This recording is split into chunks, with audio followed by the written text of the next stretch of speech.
Hey, we all have hectic lives, and buying or selling a home can just make things even more of a chaotic mess.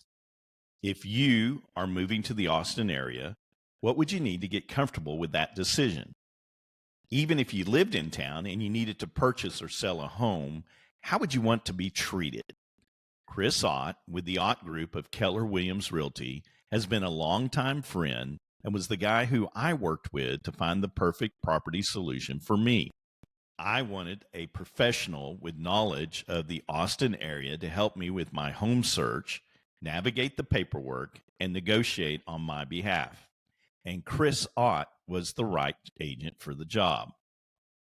Chris, his business partner, Teresa Ott Busseau, and their team of 5 agents have helped thousands of people move to and from the Austin area. The Ott family is celebrating over 35 years in business in Austin and plan to provide their real estate services for many more years to come. Their mantra is, your move matters, and that is what they focus on. Just go to their website at theottgroup.com and get connected with the Austin real estate team dedicated to taking care of you. That's THEOTT group.com. You can also call 512-222-6881 or email them at info@theottgroup.com to get connected with them today. Tell them that Stephen with the Parent Portal Show sent you and start working with a professional who is dedicated to your next move. All right, good morning. It's the Parent Portal Show. Welcome. Glad you could join us today. Got Coach James Gumbert. You can reach him at james@parentportalshow.com. Stephen Nold. You can reach me at Stephen@parentportalshow. We've got a full day. Absolutely lots of fun things to be discussing today. It's, as always, there's new, exciting challenges with NIL, with the NCAA portal show or portal transfer portal. I'll get it right. We'll make a show out of it. There's no doubt about that. But just lots of fun things going on, lots of challenges. Charlie Baker continues to make life interesting, and we're glad that you joined us. If you like our video, hey, we're looking for subscribers. We've had just amazing growth. We're real excited with all the people that have reached out to us, have become a part of the program. And we're excited for your feedback. Send us comments in the YouTube video, absolutely, or certainly with the podcast that you're listening to on your favorite podcast program. Coach, it's been a great day. It's a beautiful day outside. And guess what? I hear tomorrow is absolutely the Big 12 championship come rain or shine. Well, we're going to be welcome everyone, and tomorrow we will be waiting for that burnt orange sunrise.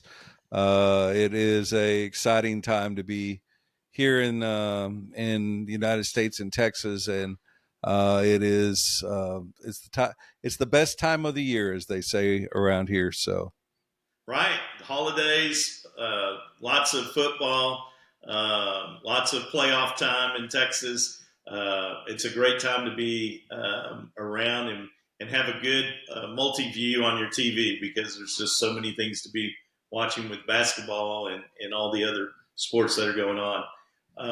Coach, let's jump into, maybe we could just talk a little bit about some of the things that you and I have been thinking about and discussing this week. You know, one of the things that I wanted to talk about, and I'll kind of jump into it a little bit, is an athlete's hygiene. And it is a very interesting transition in our young boys' lives. They have a lot going on with sports. I have a kid right now who is eating, drinking, living sports. It feels like 24/7. We're transitioning, obviously, out of football, but into the off-season program. And when you do that, there's really just a whole new routine. It does impact the class schedules. So we're learning that a little bit as classes are going to get shifted around going into the spring program. But probably just as important is the launch of baseball and some of the commitments. And when you get into a multi-sport athlete, Coach, it just really does take on kind of a new element, and part of that is hygiene. And I will tell you, love my boys to death, but I've washed my share of dirty socks, and I've seen a lot of stinky clothes go into the washer, come out of the dryer, and they probably don't smell any better than they did when they started. So it's been quite a challenge sometimes around this household. Yeah, well, I've got one of those athletes that is, trying to play in numerous sports at the same time and comes home with one backpack and leaves with another. And oftentimes the clothes that are in that backpack stay there until the next time they pick it up and walk out the door. Those are those times and moments, in a kid's life that they're going 100 miles an hour, and they often forget the details, if you will. And it's as a parent one of those kind of moments where you know you become the coach, the teacher, and saying, look, this can't continue. And it's a challenge, right? Because you Sure. feel like if you tell them once, they should get it. You tell them twice, well, maybe they didn't hear you the first time. And when you get to the third and fourth time, you're kind of like, okay, there's a cause and effect to this. If you're going to bring home stinky uniforms, and you're going to play in stinky uniforms if you don't let us know, right? Yeah. Well, and in fairness to my athlete, he operates out of two households. So, it is easy sometimes to go over to the other household and spend some quality time over there and find out, a parent picks up a backpack that's been sitting around for a week or longer, and they open it, and it's not pleasant. And those are some of the hygiene. My biggest concern is just making sure that the little routines are put in place to give these kids a chance to succeed, right? And so if they are failing at some of this, then what have I not done to kind of put that infrastructure in place to make sure that those simple reminders, hey, they got to own it a little bit themselves. But every now and then they need those reminders and just a kind of a check to make sure, hey, you're getting it taken care of. You're making certain that you're doing those daily brushing your teeth. You think that'd be kind of on the checklist, but brushing your teeth and making sure that you got the right clothes and the right backpacks going in the right direction as much as you can. It's okay. They don't have to do it perfectly every time, but yeah, to your point, it is. It's an exercise that we all go through. Kids are, and we all are, we crave structure, and we're all creatures of habits. It's the important thing is setting those habits to be good in the beginning, where they're Yeah, learning how to do it the right way the first time. And, when you're a parent, you're getting pulled in so many different directions. That sometimes is the hardest thing to do, is to find 5 minutes to go, teach them one thing. But those 5 minutes wind up being hours if you don't do it in the beginning, because you find yourself going back and having to relearn and educate, something that you could have done in the beginning. And, just to your point, we're talking about hygiene, smelly clothes and stuff like that. But back in the day when I was coaching, there are so many other hygiene issues that just expand upon what you're talking about. Is that oftentimes, in sport, you'll see guys, gals, they'll wear like sleeves, or they'll wear like, some type of garment that they continuously use over and over. sure. And we had a couple team members of our teams over the years that were getting nicks and cuts, and they were putting on sleeves, right? Yeah, And lo and behold, they started getting infections in their arms, yeah, and nobody could figure out where it was coming from. And we traced it right back, finally, being detectives, to they weren't cleaning the sleeves. They weren't throwing them in, getting them cleaned up, getting them washed, getting them dry on a regular basis. So, it was just a feeding ground for bacteria to grow, and took out 2 or 3 athletes over the years because they just didn't practice good hygiene. yeah. No, I get it. Well, and a real culprit. A lot of people don't realize this is chin straps.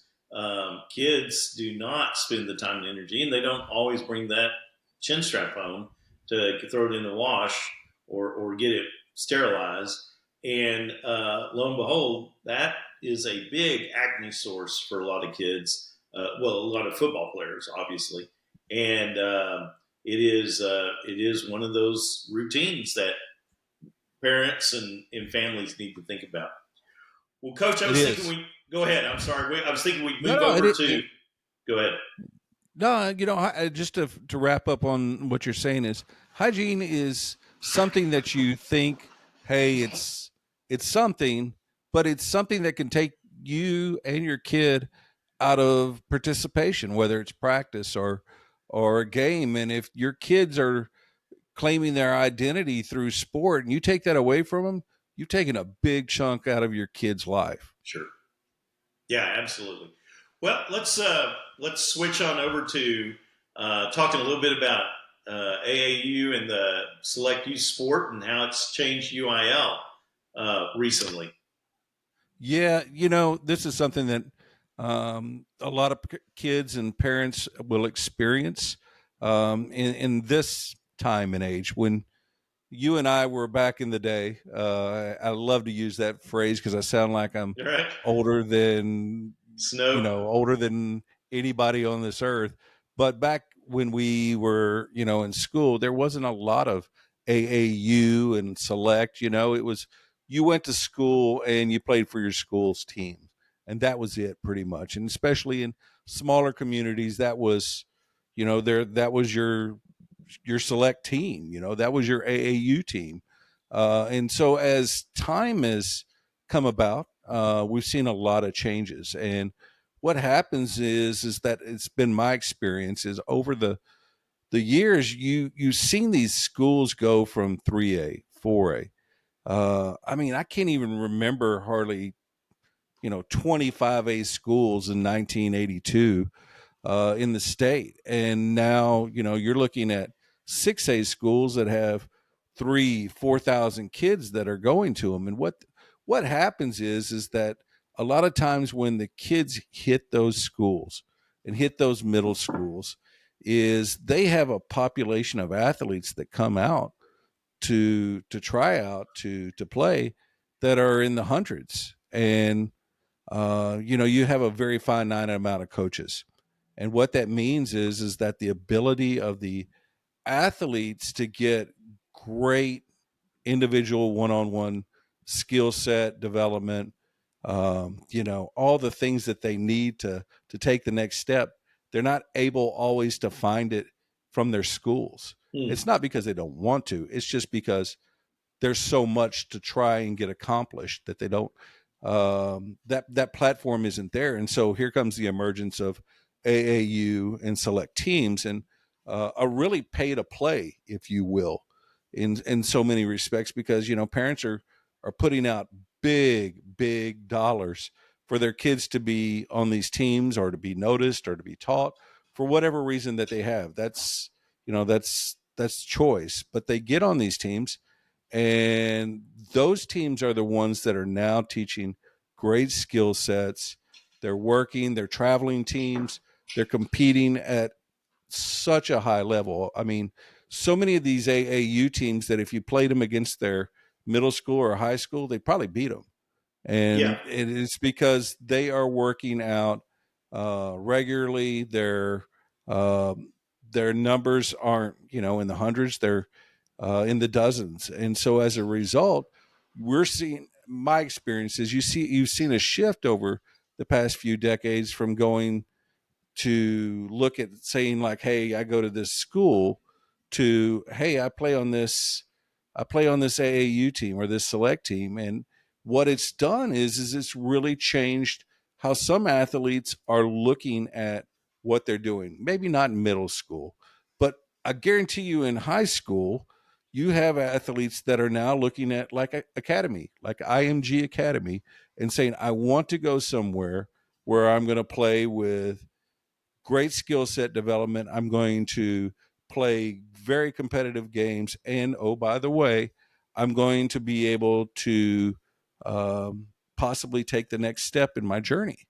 And that is such a shift from, the 4-star kid that is being looked at and being kind of groomed for, his college or her college debut. And at the end of the day, that still happens, but you need only look at some of the five stars and where they're playing, and you can see it. AAU being the Amateur Athletic Union, coach, explain that a little bit to our parents. Well, I mean, for everything that we're looking at when we talk about AAU, you're looking at amateurs, right? We're Sure. talking about not professional. We're not talking about LeBron James. We're not talking about Dak Prescott. We're talking about amateur athletics. And so when you have amateur athletics, that is getting very blended. And I think that might be the easiest word to say when we talk about NIL and those kind of monies coming into the high school thing, but they want to keep it amateur. But in the same way, those athletics are providing, those amateur athletics are being provided outside of school. And those things, as I said, back in 1980s, they just didn't happen that way. Or if they did, they were only in select places. They weren't in small communities. Now you can go, anywhere in your, probably in your community, in your suburbs, and find a select team or an AAU group that is working to develop those things that they may not be getting in school. Right. Well, and obviously with Texas legislature looking at the voucher education system and trying to figure out a new way to give parents more freedom in the choices with education, it is continuing to be a little bit of a tumultuous solution or situation where the apple cart could get uprighted at the high school level for sure, and certainly even in the grade school and middle school programs if the Texas legislature should go through with it. Now, it's been a big push by our governor. It is not a big push as much, well, it hadn't passed, I think, because the Teachers Association just doesn't like it, and they're not fond of the solution, and there's been some real resistance and resentment for the money that's being put back into those programs, at least being proposed on the floor, because it's, I think some of the Texas teachers, or I know the Texas teachers, have taken no increase in salaries when COVID started, and they felt like they had paid their time or dues, and they expected that the legislature would get back in and kind of correct that situation.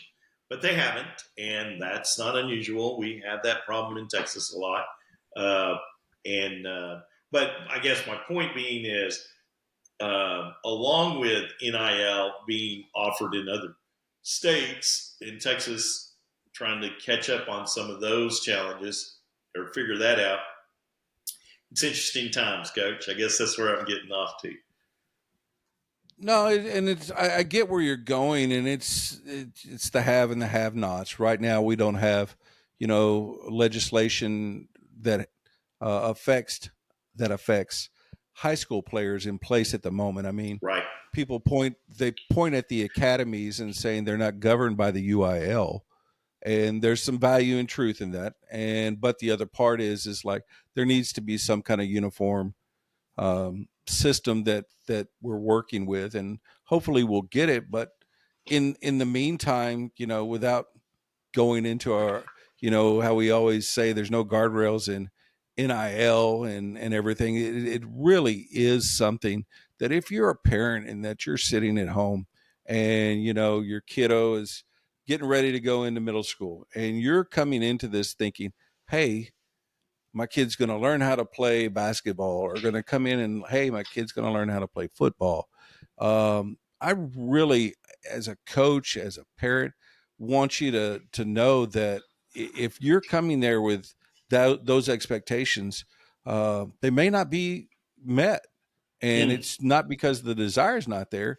It's just because the numbers aren't there to be able to do it. And where do you go as a parent? Right. because I mean, as a parent, it's like, my kid loves playing sports. Well, let's do whatever we can to help him or her play sports. And oftentimes we find that outside of the school system, and we find that in the community. And when there's a need, somebody steps in, right? That's the American way. And that's where, this select system, this AAU, has come into play. And, there's, we always talk about money being in it. Well, you're paying for your kid to get those skill sets. You're paying for Sure. your kid to be able to get great competition, but it translates when they go back to their school for sure. You can 100% see an athlete that plays on select teams when they go back and play on their, middle school or high school team. It's Sure. day and night. Yeah. No doubt about it. No doubt about it. Well, so let's jump on over, maybe talk a little news today. Our Nebraska football coach, Matt Rule, seems to be getting all hot and bothered about the fact that he doesn't have enough money to buy himself a good quarterback. Well, Matt's been around a little bit. He's had a really good run at Baylor, and then went over to I believe it was Carolina. Yep, and South Carolina. Carolina, That's right. The revolving door that is Carolina coaching right now. He didn't hit there, and so now he's found himself in Nebraska, which is a blue blood in college football. And he got in there and probably found out that they've got a lot of support. NIL monies are there, but I would bet that in the 2 years that he was away from college sport, he had to have come into this going, you got to be kidding me how much it's changed since he was at Baylor. And, he came in probably with like, we're Nebraska. We're going to be able to get whoever we want, whenever we want. And that's not the case. Yeah. That is not the case anymore. And, he suddenly found out that, when he's going and trying to get a 5-star quarterback, it costs to be the boss. Yeah. Well, and let me correct something. I said South Carolina, meant Carolina Panthers, and being up in the pros for a little bit. Certainly, the owner of that team has kind of shown that situation has been kind of iffy. But and Nebraska is not a bad school, coach, and certainly they've had a dynasty a little bit, but they don't have the type of deep pockets. We're talking kind of that Power 5 programs when you start talking Texas and Oklahoma and we can go on with the list, Alabama pretty quickly, Georgia. But because of that, Rule has just come out and said, he's called it on the carpet. He said, hey, you just understand. Yeah, we're not winning, but we're not winning. And part of the reason is I can't go purchase a quarterback. And, and I'm sure everyone in the media went, oh, he said it out loud. and then he went on to say, I don't have 1.5 to 2 million right now. And by the way, some of them are spending 6 to 7 million. Texas, which is interesting because Texas did it before NIL came along. We used to have 3 deep on quarterbacks pretty easily. We have 3 deep right now, very easily. And Texas that's not going to change for Texas. We absolutely know that that's going to continue. But Rule did call it out and said, this is, I'm an old school way of guy of building teams, and I don't know how far that's going to get him, Coach. Probably one of the happiest people in college football to hear him say that was probably Coach Stoops in Kentucky. Because if you remember, he went out on that same, platform and saying, we need more money, kids. We've got to have more money to be able to compete with, the big men. And it's truth. And I mean, now you're starting to hear a cascade. It's not just Stoops and, kind of Saban saying it under his breath. It is it is, new 1-year coaches that are coming into this and recognizing, hey, if you are expecting us to win, this is what it takes to win now. Yeah. It's not like the old days. And I think for coaches, they see it. I think for fans who turn on a television, they don't understand it as well. And, they just want results. And oftentimes, it's those two don't always go together. And it's a challenge if you're a fan to go, well, why is it my team that's been on top, all of a sudden not? And it may not have nothing to do with, hey, we got a good coach, we got some good players, but we don't have great players. We don't have, 20 people coming in out of the portal that have been playing for 5 years that we can offer a bag of money to. And guess what? Other schools do, and other schools are doing it.